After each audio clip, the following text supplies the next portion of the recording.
We're on. Producer Steve's on because I forgot to do a one-shot. So there he is. There's Producer Steve. It's Blathering Live. I've been yelling behind the scenes. Not at Steve. We wouldn't dare do that.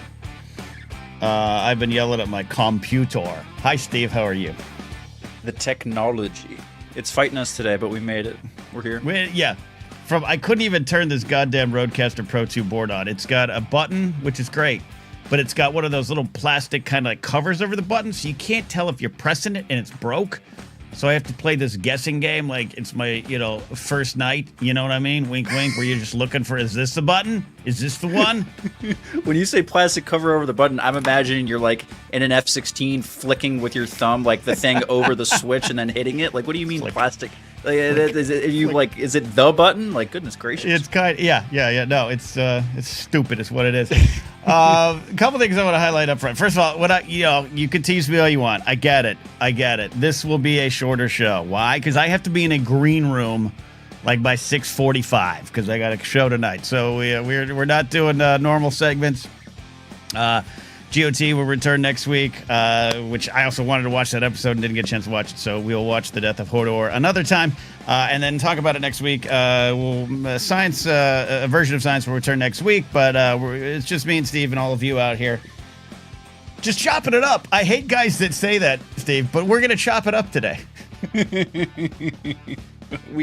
There's some good stuff to chop. There's some good wood, some good fare for us to chop through. So I'm excited to hear some thoughts and hear from folks who want to call in. Chopping broccoli. One of the things I want to forget, Malcolm, if you're listening, I want to apologize. You had a very generous super chat, as you often do last week, and had a wonderful question, and I was going to get to it, and I forgot. And it's not in this studio, it's in the Thursday studio. So I'm going to get to that question next week, Malcolm. I apologize because I don't want to leave super chats on the table unless they're from Jared and they're about DS9. But I'm going to get to that. We also I want to bring this back up. If you're local, I got another big show. Ken Apsak's Hot Burbank Nights, the Burbank Comedy Festival edition. I'm helping to open the festival this weekend. It's a lot of fun. They do a lot of events. A lot of people come in for it there. And it's an early show, which means you can come on by, have some dinner, get on home to your dogs and pets and lives after about 7:30. So Sunday, August 10th, a week from this Sunday, me and a wonderful collection of comics. It's one of my favorite lineups I've put together. I hand curate all the lineups, and they've all been wonderful. But I'm excited to introduce some people to you out there, because some of you might not have seen some of these wonderful folks. People like Amy Witry, Lisa Gottman, Ed Greer, you might know, but he's going to be on the show. The wonderful Jeff May, and my pal Jason Boggs returning to stand-up. It's going to be a lot of fun, as well as Holly Batty and Kirsten Porter co-hosting the show there. So Laserboat, get in your RV, head on out. There you go. Other things, Steve's up here for the business. It went away. All right, see, God bless it. God bless it. It's the robots and the technology. It's the robots. Coming for us. There it is. I'm on the back end on YouTube. I want to shout out Brennan Marr. We love Brennan Marr here. I want you to check out his show, Page Turners They Were Not. Brennan left a generous super chat before the show even started and said, hey there, Ken, won't be able to join you tonight, but I hope you have a wonderful stream. Hopefully there's more to talk about, more squirrels to talk about, and much love. And much love back to you, Brennan. Brennan is one of our favorites around here, always. And I really appreciate that, Brennan. It means a lot. And James Holmes asks, what's going on with the skunks? Still okay, I hope. 2 skunks, Steve. 2 skunks. And here's where my bleeding animal heart is going to get me in trouble. 2 nights ago, I was getting ready to play some Fortnite, and I heard a I was like, what the hell's going on in the backyard? And a little tiny, there's a medium-sized skunk, and then there's a little tiny, it's so cute, Steve. It's so cute. It's not a baby, it's like a teen. And that little tiny one was like, got its tail up, and it was like doing this like back pedal, like, and there was 2 goddamn kitty cats in the yard. Oh no. Getting ready to surround this thing. Uh-oh. So I risked getting skunk sprayed, because the skunks, they're not going to know the difference. I had a little mug of water, and I ran out in just my shorts in slippers and flung the water at the cats. It was like, you get out of here. The skunks knew you were defending them? Like, do you think they would tell the difference? Like, I hope. Yeah. I think the squirrels, I did that with one, with a squirrel and a cat situation too. And maybe the squirrels, and I was like, hey, this here's skunk country. And those cats got out of the yard. So now we got 2. maybe the skunks will remember that the next time you're like taking out the trash or doing something random and you pop up on them and scare the shit out of them, and maybe they won't spray you. Maybe like, that is the human that saved us. Maybe. Yeah, they were. I put every night. I put about 5 peanuts down on the ground, and and a skunk would come. The tiny skunk would come get. Now the other skunk's like, "There's food here," so now I have to put 2 separate piles.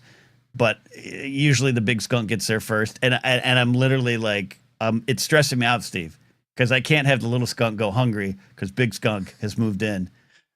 I'm up at night thinking about this. We need to get you like a little feeder thing. It's like the equivalent of the old people with their little pill things for like with all the little days of the week labeled on it.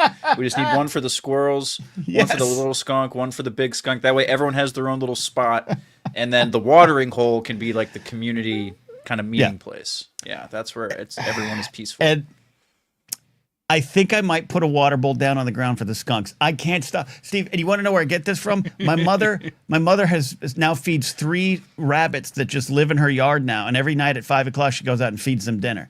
And I was watching this when I was visiting town last time. I was like, "Yep, all right. I know where I get it. There we go. I got a community of squirrels and skunks." That's funny, Ken, because my mother is the exact opposite of that. She used the BB gun to shoot the rabbits because they ate all of her vegetables. Well, what's funny is my mom's neighbor politely was like, don't feed them. Like, they're eating my plants. And my mom said, sorry, literally says to her, sorry, I'm not going to stop. Oh, no, yeah, it wouldn't have.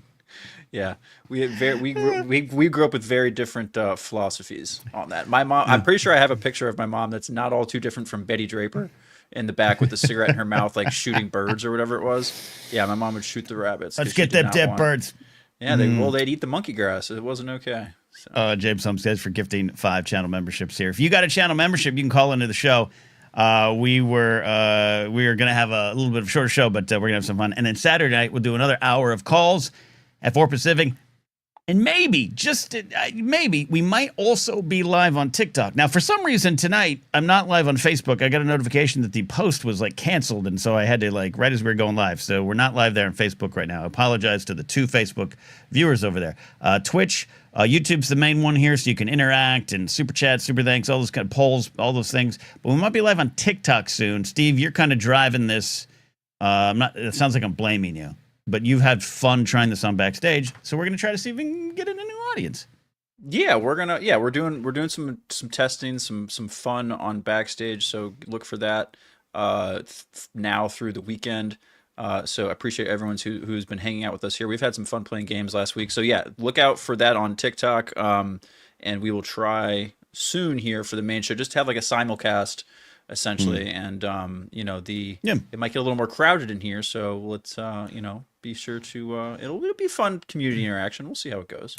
I have learned, and I have been on TikTok for a couple of years. It's not like I'm a complete newbie to it, and had a couple of videos do okay in the thousands. So I've been around it a bit, but I'm now that I'm consistently posting there, getting some traction. My ASMR channel exploded yesterday, 300 followers. A video hit 40,000, and I'm happy with that because I want more people to watch my weird ASMR channel. But that, of course, brings in, Steve, a lot of people who just do not like you.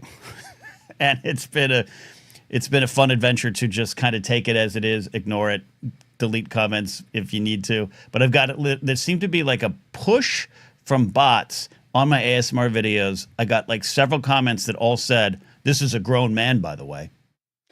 like 10 of them.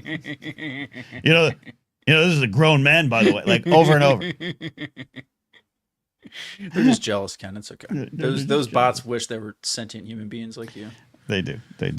Have you been you've been catching up with what's going on with the state super school, the superintendent of all the schools there in Oklahoma, Ryan Walters? Yeah, yes, I've heard a bit about this. I would love to hear your take and what things you have read up on and the story that you read that's got you fired up on this, because I've only seen the cursory information on it. So please educate me. Okay, well, I same. I hadn't been following it too much until yesterday. Oklahoma School Superintendent Ryan Walters is being investigated over alleged adult content, shall we say, on like a TV while he was in a meeting, like maybe on a Zoom call, and someone was like, "Are those naked women on the screen there?" And I was one story. The investigation might have concluded today. There was a third party cybersecurity team that came on in there, and they may have determined, like, yeah, we just don't know. It could have been 5 different sources. He's of course denying it. This is one of my most hated people in the political sphere, Steve. This is the guy that's like 10 commandments back in school. Everyone must be Christian school. And again, this isn't about Christianity. Be a Christian. Hopefully you could be a great example of a Christian. And I grew up in an era where we had the golden rule and the 10 commandments in our classroom. Like, we had that. I was in that era. That went away about halfway through my elementary school. And I'm not saying I want that back, but like I've lived that. But he's also like rabidly anti-porn, which, look, porn, there can be porn addictions, there can be sex addictions.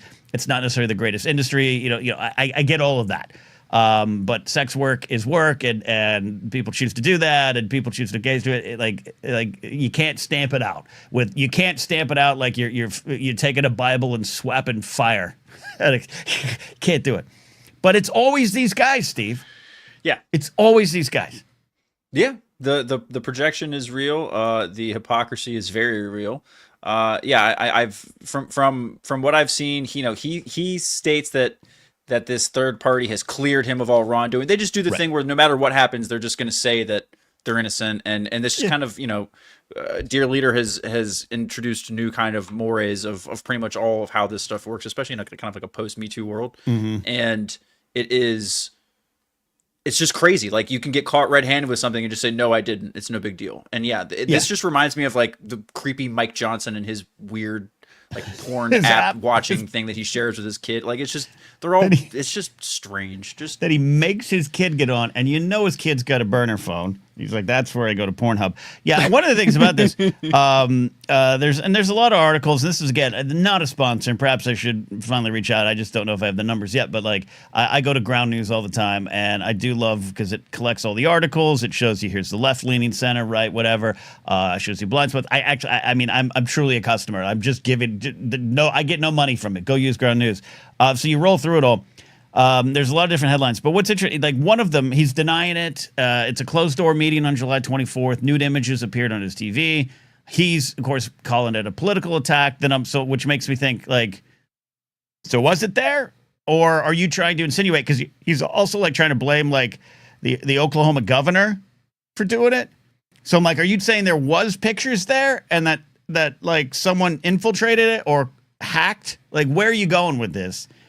As opposed to just denying it. Now it's going like, well, if there were pictures there, I'm sure the governor did it. It's just all the stages of grief and denialism, right? First it was, no, it didn't happen. Then it was, oh, well, if it did happen, or, if it did happen, it wasn't me. Then, oh, if it was me, it wasn't that bad. And, oh, if it was that bad, well, it's your fault. So I didn't go to Epstein's Island. If I was there, we were stopping to refuel. And if I happened to be there at a party, that's where the fuel was. That's where it goes. Where are the files, Ken? Ask, where's Pam? Where are the files, Pam? I saw the latest thing. Again, I don't even know. It could have been a completely made up article. It could have been AI. That's the danger. If you're just scrolling, I saw that now there's like an orange blur, like a prison jumpsuit. An orange blur is seen going into Epstein's cell. And I'm like, all right. So they hired the writers from Ghost Hunters to start giving them advice on how do we spin the thing. Like, okay, orange blur, no, go orbs, orange blurs. Yeah, like artifacts. They love the word artifact because it can mean anything you want. That's anomaly. So, that's a good phenomenon. One. Phenomena. My final thoughts on the Ryan Walters thing. Look. If it didn't happen, if you were falsely accused, I don't care who you're on, team wise. Then let's make sure that that's cleared. Like, I am all for that. I am all for that kind of fairness. But there's always smoke and fire with these guys. Always smoke and fire. It's not a shock. My only shock, Steve, quite frankly, is that it was ladies on his screen. Quite frankly, it's the only shock. Yeah. Well. The when there's multiple witnesses and it's just a whole, as the world spins. I mean, what else is new? This just doesn't surprise me anymore at all. Yes. It really was just so much water is wet. These guys are creeps. What else? Like, what are you gonna do? It was like, and here it is, taking swings from a bipartisan angle, Steve. It's like when Hakeem Jeffries started speaking out or doing the whole, like, I've never met Mamdani. I don't know. Like, it was so not surprising that it was surprising. Right. Yeah. Right. And that's this for me as well. Eye-rollingly disappointing, I guess is a Yes. good way to put it. But yeah, okay. Thank you, Mr. Brokaw. Do you want to go to the White House and hang out in the new ballroom? I would love to. Well, yeah, I guess let's learn all about this, Ken. I read about this. I became a little just saddened about, like, we're taking money away from healthcare and kids that need food to build this, but supposedly it's private donations and self-funded and just, everything else, blah, blah. So yeah, I guess Trump coin did good enough that he was able to pay for a renovation on the ballroom. So good for him. I just hope it's all going to be, like, easy to take, because it's going to cost a shit ton of money, right? Yeah. It's not going to be good work because he's going to stiff whoever does it. And then it'll be easy enough to take out, if we ever get back to a sane place in this country. Sorry, go ahead. No, absolutely. They're doing which, by the way, and presidents making changes to the White House is of course not abnormal. They can help choose the decor. In fact, NBC News has an article that shows the two different versions of the Oval Office. The one that it's a picture of the false prophet and Biden in the Oval Office and that famous, like, tea meeting right there at the beginning of the year. And it's just sensible picture frames, like important looking picture frames in the Biden Oval Office. And then you scroll down and it is all the gold picture frames that are now up there. And it's just monstrous. Monstrous and it's a monstrosity is what I was trying to say, but I suddenly took a left turn there. I need more chicken wings I've made myself today. But here's the thing, Steve. All right, so it's $200 million. It is privately funded. Whatever that means, it's not going to go to the contractors. And Trump is calling this a gift to the country. It's a 90,000 square foot ballroom. So it's ours, Steve. We can go. To me, I take that as it's a gift to the country. We all should get a free ticket to any event there. So privately, that's like the most anti-Trump thing ever. It's privately funded / he has to pay for it, but he's going to give it away for free. Yeah, that's like the most full of shit thing I think I've ever heard.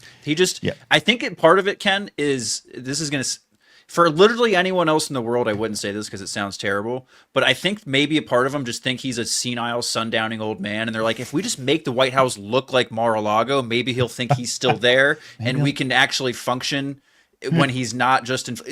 I don't know. Maybe it's kind of like what they do with the if you're like a super rich old person with Alzheimer's or something, they're like, oh, we're gonna make your house look like it was when you were happy and everything, so you can go be peaceful. I worked in a convalescent center, care center. It's my first job. We had an Alzheimer's wing. Some of it's really tragic. Some of it is funny and not laughing at them. Just like you got to laugh or else you're going to just collapse in the sadness. And yeah, you kind of just got to, sometimes you got to roll with it. So maybe that is what's going on here too. Here's the thing I love the most of this, Steve, here. We can end the discussion on this note. It is replacing the West Wing edifice traditionally used for the First Lady's offices. So she's so out of the picture. Well, she's got the Kennedy Center, Ken. She doesn't need it. She's just gonna have her office at the Kennedy Center. It'll just be the opera. That's what. What do you mean? She doesn't need an office. We just gave her an opera house. Makes sense to me. Yeah. Which is going to be the Trump Honors Center soon, right? Are they going to change that name? Yeah, well, the Melania. They're going to make it. The idea is they want to name the Opera House at the Kennedy Center because I don't think they can call the Kennedy Center the Trump Center or the Melania Center. I mean, I think they're going to call they may. I mean, look, they might just do it anyway. But the proposal was to make like how like the sometimes this football stadium and the field have different names, right? So this is the thing. The Kennedy Center is the Kennedy Center, but the Opera Hall has its own name. So the idea is that the Opera Hall at the Kennedy, it would be the Melania Trump Opera Hall at the Kennedy Center. So like Oriole Park at Camden Yards? Exactly. The ballpark at Arlington? Yes. Okay. 100. That's exactly what they're, That's exactly it. Yep. Amazing. All right. Sorry. We swung deep into politics here today, everybody. I know, the video will probably get more dislikes than it has all the time. But Steve, speaking of dirty words that would probably make Mike Johnson blush, you came to me today with an idea And I'm just going to say one word, and you explain to me what's going on here. Abatement. Isn't that funny? It doesn't just make you chuckle. I don't know. I hear abatement, and I just think that sounds naughty. Did you abate yourself today? Is that No, what you're getting at? no. It sounds bad. It sounds like I shouldn't. It sounds like something my Catholic mother would tell me I shouldn't do. And Sister Margaret. It's just abatement. Another one. This was from like I was reading something about like football rules, and so I came across, and so abatement I came across that was weird. Encroachment is another one that sounds odd to me. Encroachment sounds weird. There's so like do you have any words, like a lot of people don't like the word moist, but that's like overdone. So are there any words that like you hear and you just kind of chuckle like a 12-year-old? God, oh man, see this. We should have wrote this bit out. If this was the Late Show, back in the day, like Paul, top 10 words, right? Top 10 words that are dirty but not. Paul, do you hear me, Paul? Would you like to buy a monkey? Yeah. Eli doesn't like lizard. Yeah, lizard. Okay. Bulging disc. Yeah, that's another. Bulging is an lizard. One. I want to know. But see, the category is. I feel like at a game show. The category is words that sound dirty that aren't. Right. Lizard. I'm trying to. I would like Eli to explain why lizard, other than drain the lizard. I don't know. Yeah. I don't know. There we go. Bulging disc is great. Yeah. Addie's here checking in on her vacation. Revocation is the word while I've been on vacation. Is that to revoke? Like take away? It might be. Oh, that's a good one. Mastication, JB. See, that's like abatement. That's just we know what we're thinking, but it's not actually that, right? Like yes. Tully's right. Evacuate. Excavate. Excavate. I could read, folks. Okay. There's another person in our space that I think's illiterate that's hiding it, and I hope they get the help they need. But I'm just I'll just say my right contact is so blurry right now because it's like I think I need to change it. It's like 2 weeks out, and I'm getting like I can't play Fortnite right now. Like it's blurry. I'm playing Hurt. Yeah, playing Hurt. That explains a lot, actually. Excavate. Weenus. Yeah, that doesn't. Yeah, is that even a real word? Weenus is one of those things where it's like, is that just a thing all of us kids made up to be like, oh, this I think is you're right. Weenus, and is that child lore? I feel like that's just child lore. I know it's this thing. But is that actually Addie's a scientist, a doctor? We need someone to tell us what the hell is actually going. I am reading an AI overview, so I apologize if anyone's offended by that, but it's on the screen right now. Weenus is a slang term, often used humorously for the, quote, loose skin at the tip of the elbow. I think that sentence is the dirty part. Loose skin at the tip of the elbow. They know exactly what they're doing. It also is known as the weenus or the weensy. Technically, the area is called the olecranial skin. The weenus is the skin covering the elbow joint. And while it's not bone, it's often mistaken for the olecranon.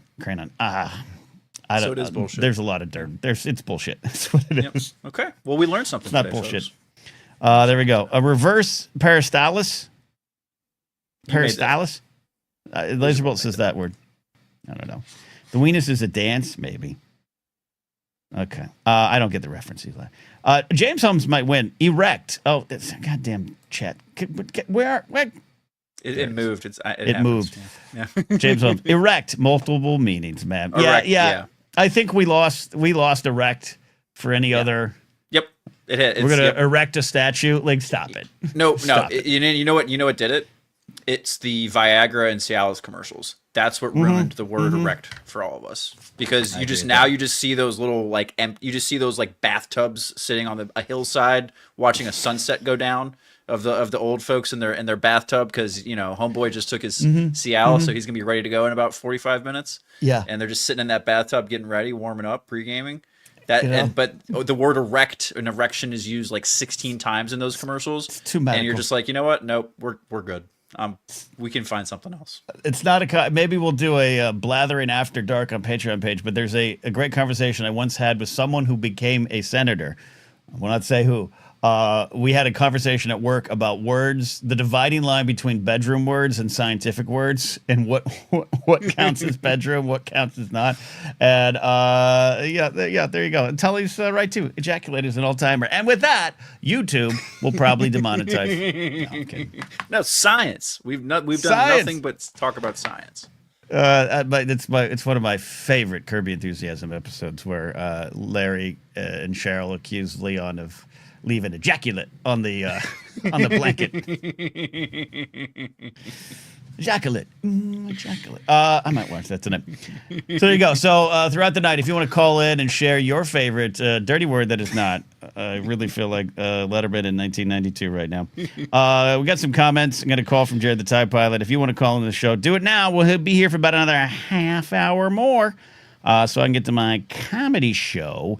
But really, I peaked tonight. Like, there's just, maybe I should just download the video and play this set. Play this as my set tonight.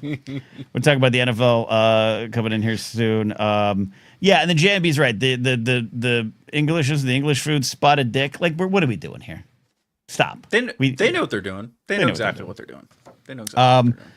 I'll do a quick follow-up. We've been putting those Blathering mini episodes out as Reels, Shorts, and TikTok. So choose your format. Engage, even if you've already... you wouldn't have seen. They're fresh episodes. They're not clip-outs. They're actually created, and we got some more we did yesterday. So check those out if you haven't. Leave us a like, engage, and help us get the numbers up. Help just let the world know that we exist. We put one out yesterday. It was Tully, our friend Tully Quinn, had a great question. Simple, direct. This is how it works. What's the most overrated fast food? I chose In-N-Out, which I know I'm stepping into an arena. I am stepping into a gladiatorial arena when I say In-N-Out is overrated. You chose Chick-fil-A, not for the political reasons, so you and I both agree, fuck them. But it's the closing on Sundays. As expected, I even got text, Steve. Ire was raised over the In-N-Out thing. I said it. Yeah. And first of all, I said my reasons are not the soggy French fries or the burgers, the taste of them, because that's subjective, right? Our buddy Ken Plume loves to order French fries twice burned and put in an air fryer and then recooked. Like, he likes crispy death sticks. I don't like that. I like a little more soggy. So the In-N-Out French fries aren't horrible to me. They just go cold fast. So you got to eat them first. But it's fine. Put some salt on it. Good. The burgers are fine. They feel like a sponge, but they're not my favorite. It's not about that. It's about the atmosphere. And I think it's just too crowded there. And someone today was like, you're describing every fast food restaurant. No! In-N-Out is singular in its crowdedness as opposed to a Del Taco. I could live peacefully in a Del Taco. Did you get any shit, Steve, for Chick-fil-A?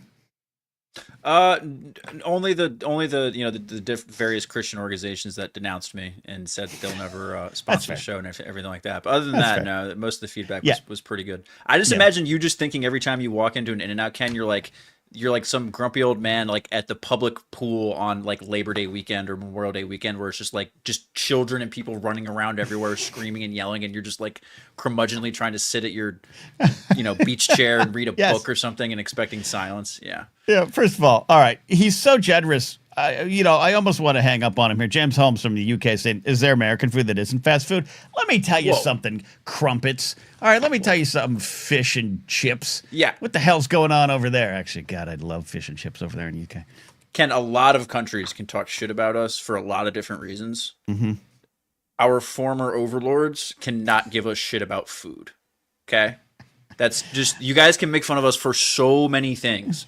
Yeah. Stay in your lane. Food is not where you want to go down this road. Okay. And here's the thing: any great food over there, and there are some great foods over there. It's because you took their countries at one point. Well, I'm not going to blame James or anyone for the sins of their fathers too much. For imperialism. But yeah, listen here, Holmes, you imperialist with your curry. Get out of here. Yeah. And it's look, I get it. I brought up In-N-Out almost too big controversial, but it's the truth. I stand by it. But here's the thing: if anyone out there wants to, bring me some In-N-Out, I'll gladly eat it, and we'll try to make peace. And if you're delivering In-N-Out and I don't have to go there, as you said, Steve. And what's funny is one night, Mark Ellis and I were on the road, and it was a Friday night, and we didn't have a show. We were just in town for something else up in San Francisco area. And we went to an In-N-Out and tried to just sit down and have a dinner on a fucking Friday night at an In-N-Out with literally all the fucking kids from San Capistrano, or where the hell this little side suburb we were at. Like, and we were sitting there like, oh, we could have gone back to the hotel room. We could have gone back to the hotel room. So I have done that. Anyways. That's okay. I don't know where to go from now. Let me check over some of these comments here. Going back, again, I will say sincerely, thank you, James Holmes, for gifting us 5 memberships here. Sean says, Melanie, I just watched Happy Gilmore 2. There was a moment I thought of you. I watched Happy Gilmore 2, and I absolutely loved it, producer Steve. I haven't seen it yet. This is one of the movies I don't have an excuse for because I can watch this on my couch. So I am going to try to watch it between now and the end of the weekend. Yeah. But I do want to see it. I am excited. And I've heard like surprisingly good things about it. Here's the thing. It's everything you wanted it to be, including like bad, right? Right. Well, like, yeah, I guess. I didn't tune in going, man, I hope Sandler reaches some Oscar levels, right? Like, no. But it's got, what's his name, Betty Safdie from one of the Uncut Gems guys. He's in it as a villain who's wonderfully hateable. Julie Bonet. Like, it's got like it's unapologetic with its connections. It's unapologetic in its way that it says, remember that thing you liked 30 years ago? Let's just kind of do it again and hang out with family. Right. He's got his like daughters cast in the film. Like, it's like, I think Sandler's done it right. I think Sandler's done it right, where he's just built up his career. He got uber famous early and just has spent the rest of his career. Every once in a while, he steps out. Punch Drunk Love's one of my favorite Paul Thomas Anderson films and one of my favorite Sandler performances. Then you go into Uncut Gems, which a lot of people love. You know, every once in a while, he steps out, tries to go for something a little deeper. But other than that, he's like, I just hang out with my friends and we make movies. I think that's the goal. That's what this is, Steve. One day you'll be a friend and we'll hang out. But, you know. And he shoots his movies in like Hawaii, and he always casts, you know, the it girl of the moment to be his wife in all the movies. Like he's got something figured out. So yeah, Netflix threw him a bag that I saw it was the biggest Netflix movie debut ever. So he's gonna get to make and do whatever he wants. So don't be surprised, I guess, if we get a Billy Madison 2 or a. Okay, so here's a quick question: if we had to make a sequel to another, Little or Nicky, If we had to pick your dream, you've just been given a blank check for an Adam Sandler sequel. So we just did Happy Gilmore 2. What are we doing? I mean, Gilmore's kind of it. Gilmore's like my favorite Sandler film. I'm not super familiar with the others. I would go Little or Nicky because that movie's so bad that I the love movie's it. So bad. It's so bad. It's funny. Yeah, I love that movie. You thought that was movie? Like what? Okay. I love that movie. That one of my favorite talking animals in all of cinema is the bulldog and Little Nicky. That's a fun category. We'll have to write that one down. Followed up with the animals in the front yard. I was vetting. Says my mom had a mole in her yard that would eat her plants. They caught it in a trap, and an animal control moved away. My dad wanted to get out the old BB gun. My mom didn't let him. See, some moms, Steve, respect wild animals that ruin your yards. James with a super chat, thank you. Right after talking was viewing in politics. James? Well, James just went to bed. What does this say? Right if talking unwise, viewing in politics type. Yeah, Tory MP parish tracker porn. You have nothing on this. Okay. I'm worried about you now, James, but I agree with you on that. Maybe they got him, Ken. Maybe they got him. Okay, so I wanted to talk about this briefly. Will McLean says, did you see the video for the White House where they had Triple H doing the water spit thing? I did. So, look, man, I love Triple H, Bryson DeChambeau, Lawrence Taylor, and there was one other athlete that was there that was representing stuff. And it was all crime. I know we haven't. Have we forgotten the crime that Lawrence Taylor was in? Yeah, of course. Yeah, everyone has. Yes, 100%. Because he was really good at football. He was amazing at football. But I'm saying, like, that's what you. Lawrence Taylor was breathtaking to watch. Yeah, Yeah. Lawrence Taylor crunches NFL quarterbacks with a regularity parallel to none. I love watching him. The Triple H. So I love the WWE. I don't watch it regularly anymore, but I'm a wrestling guy. I was in the wrestling business, and I'm not shocked that 90% of the wrestling world is libertarian at best, which is fine. But like most of these people are. I've been in locker rooms with them. Yep. But it's just I'm going to a comedy show tonight. There's 10 comics on the bill. Guarantee 6 of them. I'm probably not going to want another voting record. Like it's just the way it is. I get it. I get it.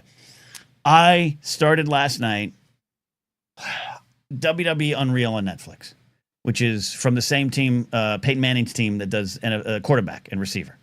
Okay. And I love quarterback, the Netflix doc series. I'm 2 episodes in. I love this show, Steve. I love WWE Unreal. I think it's so well done. I think it's so it's fascinating. Even someone like me who knows the world, but it's fascinating to see what this multi-million, if not billion-dollar empire does to put on their shows, and how it just comes down to the characters, the performers, the bodies that are put on the lines. I think it's wonderful. Trips is all the way, and I like Paul Levesque. Like I was one of the early ones, 15 years ago. That was like he actually is a big wrestling guy. He knows wrestling. He will change the business for good if he gets in power. I was one of those guys. I had an interview with a wrestling historian about 15 years ago, and he was telling me, do not overlook his knowledge and love of wrestling. It's easy to do that. Blah blah blah. Different conversation. Mm-hmm. But Steve, and then I saw this today, and I'm like, I can't. How do I support this? How do I support this, Steve? This feels a lot like how we saw a bunch of companies kiss the ring, like after the election and before the inauguration. Kind of everyone, whether they were donating to the inauguration fund and all that kind of stuff. This just felt a little bit like that. These executive orders for these kinds of things don't really mean all too much. I mean, these are not worth a whole ton of. Yeah, we're bringing back the presidential fitness test. So we're gonna. Yeah. But by the way, we're gonna get rid of the Department of Education, but we're gonna bring back the presidential fitness test. Right. Right. Who's going to enforce it? Let's just sit on that for just a second. Who's going to enforce any of these executive orders? Nobody. Yeah. That's the thing. Trump just wants to sign a piece of paper that says the Donald J. Trump saved college sports order and the bring back the Donald Trump presidential fitness test and all this kind of stuff. So then, so that his base can make bumper stickers that said, my little Johnny passed the presidential fitness test at school. And then there's a picture of Trump with like his thumbs up on the end of it. Did you ever have to do those? Oh, yeah. Okay. When did those stop? They stopped in Obama era. I thought I saw today. That the headline I saw. I mean, they were still a thing when I was a kid. I don't remember. I was not in school when they stopped, but I think they stopped maybe Obama's second term. Okay, I think that's the headline I saw today. Someone can. It's probably right around when Michelle Obama took away all our good school food. Right. Yeah. I remember having to struggle to do one pull up and the jumping jack and everything.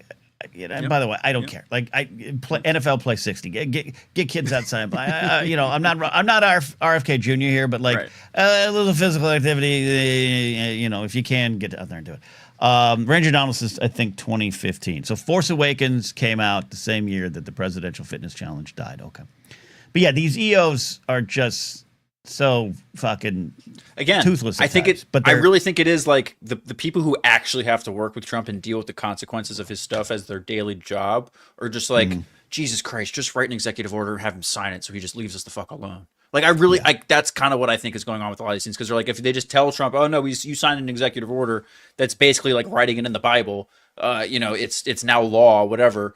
But they don't have to explain to him, no one's actually going to enforce this. There's no penalties. There's no consequences. There's no benefits or anything from it. But you get to add this, tack it to the board of things we accomplished in X amount of days since we've been in. Because that's their whole towing line of everything positive is this president's accomplished more than anyone in 6 months ever.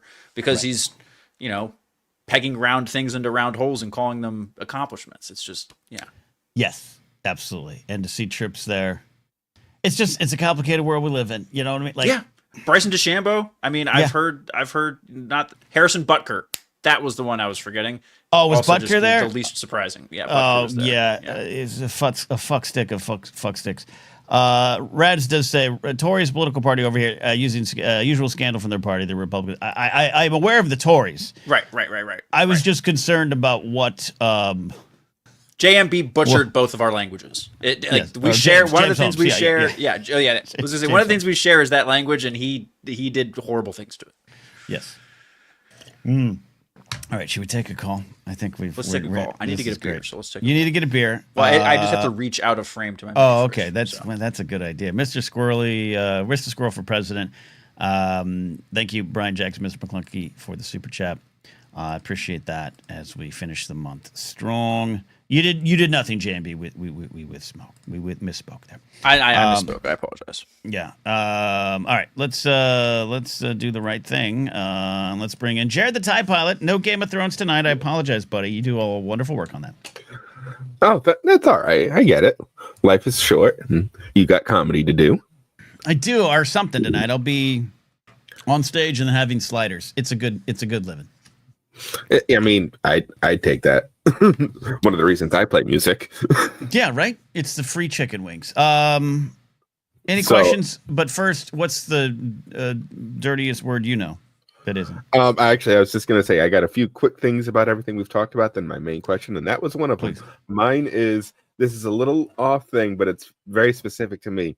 The word resurrection, because every time I hear that word, I think of there's a power metal band called Powerwolf, and they have a song called Resurrection by Erection, and it is about exactly what you think it is. So whenever I hear the word resurrection, I immediately finish the sentence by erection. Okay. Yeah. Okay. So yeah. Go ahead. Sorry. So you were in church on a Sunday morning, and let's talk about the resurrection. You're like, of erection. No. Okay. I stopped that before First Communion. Okay. I actually, that's another story for another time, but I got kicked out for asking questions. Hey, it seems like you're the one who asking too many questions of God. Yeah. Okay. Matthew says jabroni is a word that has dirty but not. I can agree with that too there. All right. So that's your dirty word. What else? What else you got? The quick on you had a thought about Happy Gilmore too, saying you want it to be bad. When I'm a big horror guy, when I was a kid, the movie Jason X came out, which was the 10th of the Friday the 13th movies. Okay. The 10th one. I went to it with a bunch of horror friends, and people were giving it so much shit, saying how bad it was, and I just looked at them. I'm like, it was the 10th Jason. They waited 10 movies to go to space. Like Leprechaun did it in 4 movies. Yeah, you're supposed to do it in 4, right? That's the formula. Police Academy in space. Yeah. So that one was funny to me. You and Steve have talked this one before, but just watching more baseball this season, we need automatic strikes and balls. These umps need to be smacked in the head. This is just terrible. Ken's gonna yell at you for this. I am against this, but I want to convince me, Jared. I want to know why you feel this way. It's getting with the way pitchers are and how precise all modern sports is. There's no reason to leave something like that close to a man who also focus, but it's the inconsistency of the strike zone during their own game. If the ump has a night where 3 inches to the left is still a strike, but it's consistent all night, it's a bad call, but everybody's getting that call. Okay. They can't even pull that off. But I still want umps for base calls and all the other stuff. Just give us the strike zone. That's all I ask for. So you don't even want an umpire behind home plate? Do you just there to keep score? No. Like what? Yeah, okay. No, because there will still be situations that the ump can make the call. Was that batter interference? Did it really hit you? Kind of thing. Stuff like that. But just give me strikes and balls. I understand what you're saying about the consistency, right? Like one of the worst called games of all time is Eric Gregg, Marlins, Atlanta in 1996 playoffs. Livan Hernandez striking out 16 people, and there were some balls thrown in the dugout that he was calling strikes, but he kept calling them strikes. So I understand that side of it. I really do. This is big money, big stakes. You want to get these calls right. Now at the All-Star game, they had that challenge thing. Did you see that? I did not. Okay. Steve, did you see that at the All-Star game? I did. It's What'd you think? It's an interesting middle ground. I like the idea of being able to say, as long as you limit it and you don't take too much time away, to say, hey, I think you got that wrong. Mm-hmm. But the All-Star game is a weird testing ground for that. Yeah, it's and I didn't know they were going to do it. So Jared, it's exactly as described. Pitch comes in, call to strike. The batter says, "I'd like to challenge that." I think you get a couple in each game. I don't know the rules on that or how it would play out in an actual game. The batter calls for the challenge, and then the challenge is made pretty fast. Like, it wasn't like the NFL where they all go to like cameras and laptops and that stuff. It was like, nope, the computer said strike, and then the ump kind of went, all right, and the batter goes, all right, and the game continued. Or ball or whatever. I mean, so Ranger Donald like that brought it up. But Ranger Donald brought up in chat, and my father's a giant tennis guy. And they've had this for years. Like, they've had it so long that I forget when it came in. Where hey, I thought that was in, I thought that was out. Literally 10 seconds. They look up at the jumbotron. It does the big old replay and that's it. Again, just give me balls and strikes. That's all I'm asking for. And I understand it's a hard job because I've seen those POVs of, could you call this a ball or a strike? No, I can't. But that's also not my $2.3 million a year job. Right. Yeah, look, I'm willing to concede and meet in the middle with you, Jared, on this issue as we determine the future of Major League Baseball, you and I with producer Steve. I think we have a challenge system in play. I still want the umps to call it primarily. And maybe there's a limit on the challenges. But also, I'm open to technology. I remember when the NFL replay first came in, and it was like, what are we doing here? We're taking out the, the humanity of the umpire, the refs. Like, no, I think it's a good thing overall. So there's a lot of stake. It's not just fun and games. There's a lot of stake. There's a lot of money. This is a business. So I do think you want to not have Jim Joyce taking away a perfect game from a player missing a call by a foot. So, all right, I'm willing to concede. Steve, what do you think? This is very progressive of you, Ken, to admit you are okay with new technology and new ways. Well, look, 2 weeks ago you called me a Nixon era, fascist. That isn't true.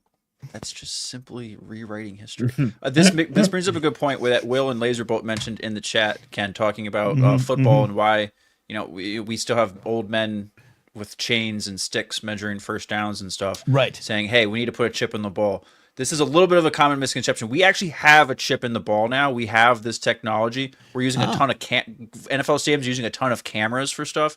And this year, while they will still have the chain gangs, as I call them down there, which we probably can find a better term for the old guys with the chains. But to be fair, that is what they call them. That is what they call them. That is what they call them. I suggest the Downs crew. That's what I want. Okay, we can workshop it. I think but they have all of these like camera systems similar to what they have on the pylons on the end zone. So yes, if they have to go to it, the idea is that they're going to go to those in challenge situations. But the problem with the chip in the ball is we don't have a round ball. The way this has been explained to me is the chip theory. While it sounds great, you would have to the whole ball would have to be a chip essentially, or we'd have to like make a net of a chip within the inside of the ball because of the way a football rotates, the way people reach with the ball. It's not an exact science. So that's where they determined cameras are just the better. And there's always going to be an element of human error in football because the ref places the ball. And between the ref placing the ball and scrums, it's going to be so hard to get it down to inches. What if, and hear me out, what if the chip is on the tip? Now, what tip? I don't know. Yeah, it sounds a little dirty. Both, but that Ken, you're onto something. That can be the fun of the game. You hand the players the ball, and each game it's in a different tip. Which one are we reaching for today, boys? Oh dear, Steve. No, Steve. I don't think Steve likes your tip. Well, no, because what if a football is wider in the middle? What if the wide edge of it breaks the plane? Remember, guys, the plane of the end zone is infinite. It goes from the grass to space. It goes all the way. And if the fat part of that football touches it, then it's supposed to count. And if the chips are on the end, if it's just the tip, then it's not going to count. All right. Laserball says just put in 2 chips on 2 tips, maybe. I don't know. We'll workshop that too. Yeah. We'll workshop that too. All right. All right, Jared. Final thoughts? But my main question for you and Steve his main question, Steve. Well, I told you those were. When I started the ump conversation, I said, I did say you guys have talked it before. I just had a quick thing with it, but you took it. That's your fault. It's your show. Okay. But Thanks, Cal. I've seen this question be asked before. Mm-hmm. If money and ethics were not a concern, what science experiment would you like to perform? Example being the Gilligan's Island experiment. You take a group of people from vastly different backgrounds and strand them on an island and see what kind of civilization they can make. Jared, what kind of dreams do you have at night? This is not a me question. It's an old question. It's one of them psychology questions. I'm going to tell you honestly, I don't know the answer.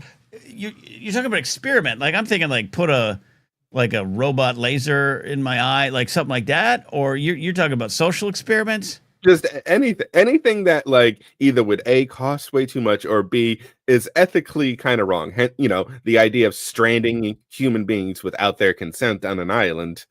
Without their consent? You could have given them consent. You could make this. No, because the thing that's the idea of the experiment. It's why it's called the Gilligan's Island experiment. You just didn't know it was going to happen, and you got to make do. Okay. So the plot of Lost, that is your science. You just want to recreate Lost. How does this happen? Are you crashing a plane? Are you well, that can be workshopped. That part, yeah. I gotta, Jared, the question's interesting. I'll think of the answer. I'm more concerned about you right now. I'm concerned about what colors of the sky you see at night. Oh, we don't. There's no color. It's all made up. Another fun one is the Tarzan experiment. Can a group of monkeys raise a child, and then can that child talk to those monkeys when he is all grown up? Okay. What website are you going to? Are you using AI? What's happening? Is Jared the last person looking up cracked.com? Like that old website that had all the random ass articles before Reddit and Twitter became a thing? Oh god. You know where I heard the Tarzan theory was, those TikTok stories where you're just watching Minecraft parkour where some voice talks over. Well, look, and I kind of agree with Ranger Donald. A mass look for Bigfoot and other creatures. Let's just settle this once and for all that there is no Bigfoot or any other cryptids. Okay, all right, Jared. I'm gonna have to ruminate on this. I don't have an answer right away. It's the ethics thing. And to be fair, you did say money or ethics. Kick it out. And the answer for you is crash a plane intentionally so that people can survive on an island. And I think that's diabolical. Hey, I never said I was a nice person. You all just assume shit. That's true. Jared, thanks for calling in. We appreciate you, buddy. All right, you guys stay safe. Love you. All right. Love you too, my friend. Love you too. Ken Plume asked us, Jared, think the professor was in league with the skipper to intentionally strand the castaways as part of a diabolical psychological experiment. I think we could get people behind that theory. Plume, you should make a YouTube video on that. I think you should. The truth behind Gilligan's Island. I think that would do well.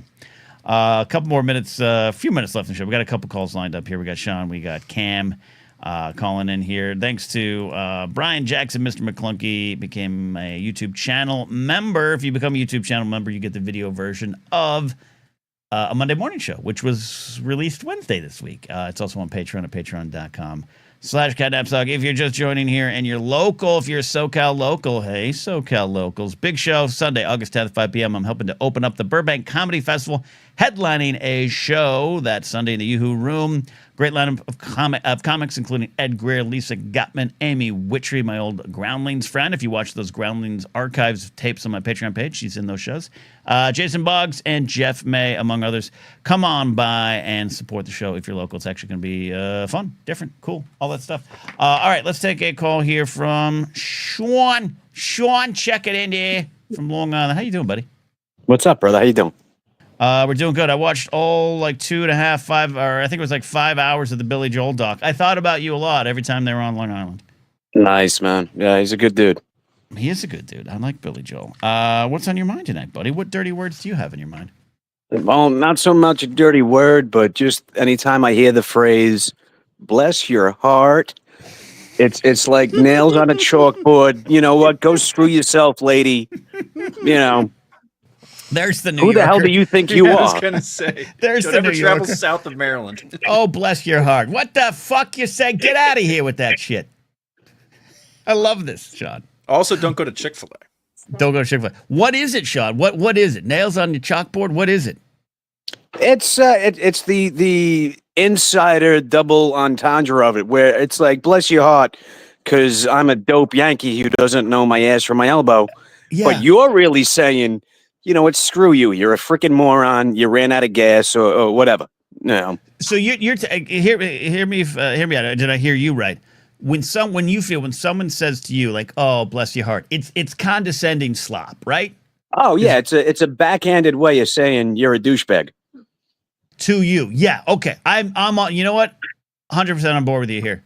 I've understood now what you're saying, and I agree with that. It's one of those little like, yeah, like someone says it and like, "Oh, yeah, you sweet summer child," or something, which is fine, and I love they use that in Game of Thrones too. But like, it could, if it's used seriousness, if it's just buddies chopping it up on a hang or a bar, I can dig with it. But if it's a stranger or someone in a conversation, Sean, I'm with you. We'll take them out back and throw them in the dumpster.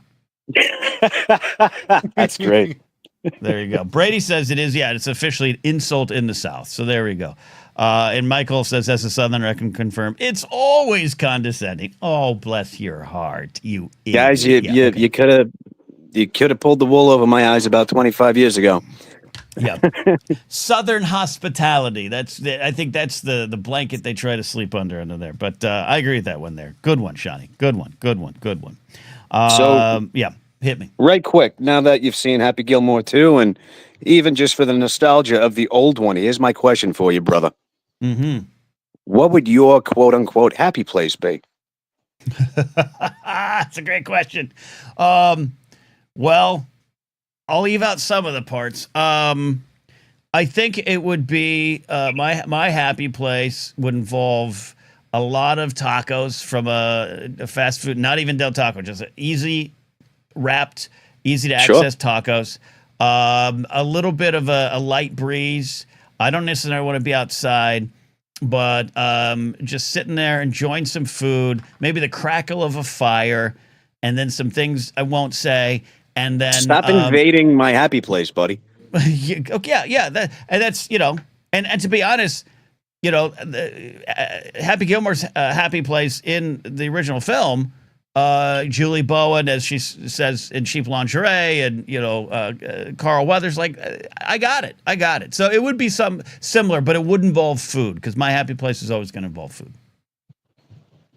Yeah, I completely concur. Somewhere in there is just the fire pit and burgers and chili and what have you.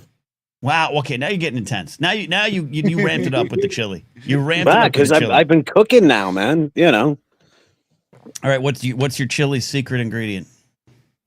Bro, I'm still learning. So, all right, I'm learning. I cooked some seeing great chicken wings how today. it goes. Okay. All right. I love this. All right.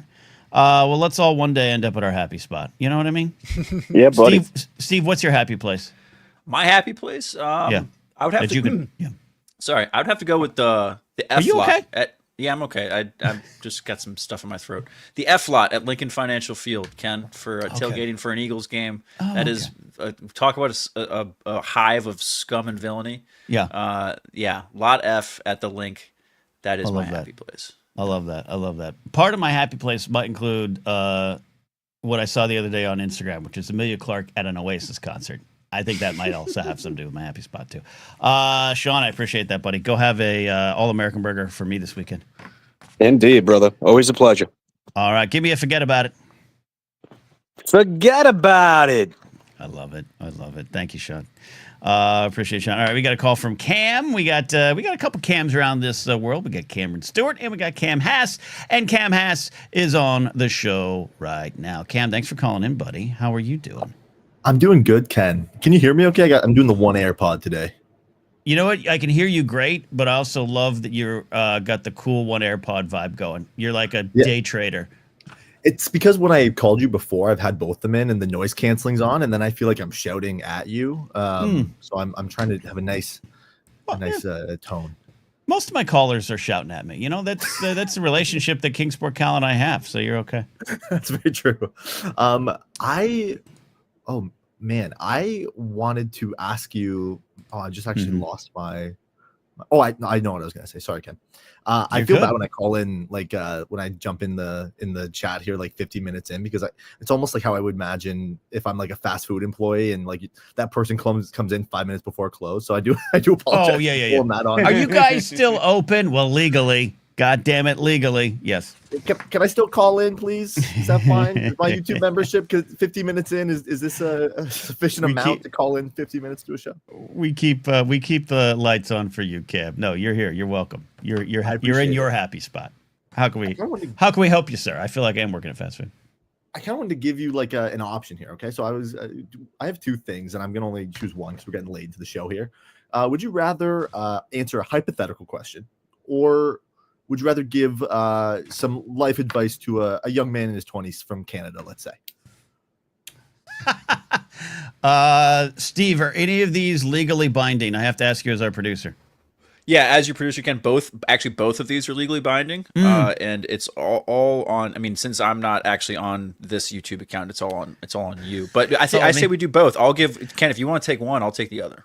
Okay, how about this? Hypothetically, I'd like to give advice to a 20-ish Canadian. So, Cam, proceed with your question, and Steve and I will try to answer. Yeah, Ken, I just had a birthday a couple weeks ago, and it always gets me kind of feeling like that New Year's mood, like thinking about my life, thinking about my place in life. I feel like I turned, I finished high school right as COVID was hitting, and I feel like, I had a lot of dreams and aspirations, and I feel like in the last 5 years I have not really made any mark on any of those things. And as someone who has been obviously in the comedy world, and that's one of the ways I found you. I wonder if you have any advice for someone who is interested in trying to get out there in terms of trying stand up, but I'm living in a very small town in rural Southern Ontario. Okay, hypothetically, right? Yes, hypothetically. Well, okay, so let's start here. Hypothetically, is this one of your dreams to get on stage and perform, or what do you feel you haven't accomplished in your mid-20s, fresh still out of higher education systems? What do you feel is missing right now? I think it's more so just I'm not doing things that I love. I was I'm in high school, I played a lot of sports. I was in a lot of clubs. I was in I felt like I was not to give myself too much self-importance, but I felt like I was, felt like I was destined to do these very great things that I wanted to achieve, these dreams I had, and the main one's always been I've wanted to try getting up on stage. Okay. Yeah. Well, and those are some of the great things. I'm not. I look. By the way, you're talking to someone who was telling people in high school, "Oh yeah, I'm gonna be famous," and it wasn't even out of ego. It was just like, I hate to tell you this, you're gonna have to try to remember my name because you're gonna want to later on. And it didn't happen in that regard. Steve claims to have met me 3 times and asked for a photo at least twice. But here's the thing, Cam. The biggest thing to you is that you're so early in the game. Mm-hmm. And I think it's okay I got the Steve phlegm going on now here. You can't blame me for everything, Ken. Okay? We went backwards. You were progressive earlier and changed your opinions on something, and now you're lashing out and blaming me for everything. What is going on? Both of you and I are trying to host a show, and we're like, come back. So look, Laserbolt, side advice here, Cab. You haven't lived until you've been fired from a job you hated anyway. That's the title of Laserbolt's book that I want written now, Laserbolt. Okay? Cab, here's the thing. You have time. Yeah. And 20s into 30s, it goes fast, but you have time. And especially if something like stand-up, if stand-up is one of your main goals, there is no time limit on it. You could start it at 80. All right. I'm going to a show tonight that's going to have a absolute mixed bag of ages and skill levels and experience levels. Stand-up is great in that regard. It's also bad in that regard, much like anyone can get a StreamYard account and a microphone and they got a show. Look at this fucker. He sits there every week and I think I have a show. But you can still do it. The other flip side of it is you are acknowledging to me, and this is only hypothetically speaking on some of the mistakes I made when I was younger. And if you listen to a Monday morning show that came out Wednesday, I talked about finally 10 years ago, yesterday, I left a job I was in for 17 years that I felt helped ruin my life. And it was all, but at the end of the day, it's all my choices. So you are acknowledging right now there's things yet to accomplish. So I'm trying to say, don't put the pressure on now. It can happen. And if you set your mind to it, or if you want to do it, but also acknowledge that, if I keep putting it off till tomorrow, if I don't start the band concept of a plan, it never happens. It won't happen. And you will be sitting there. So it's a warning and an encouragement from me. We talked a couple weeks ago. I don't want people to misunderstand me. I'm not a hustle culture kind of here's 5 tips to succeed kind of guy. But I am when you identify something you want to do, work for it. And I have failed in that regard, and I've also succeeded in some areas. One of the things right now for me is the push you're seeing with short form content and getting the word out there and getting over my lackadaisical approach to marketing my own shows is am I going to do this or not? Because time will run out on that kind of stuff. So that's where I'm at. But also give yourself the grace. Give yourself the grace to acknowledge that, hey, maybe I haven't accomplished as much as I want. Maybe there's things yet to try. Things can come around. I'm not going to speak for producer Steve. We joke here. But I love this guy. And one of the things that I love this guy is he's currently taking skills that he's always had and now getting to apply them, maybe, Steve, when you thought, I don't know if I was going to get that chance. Right?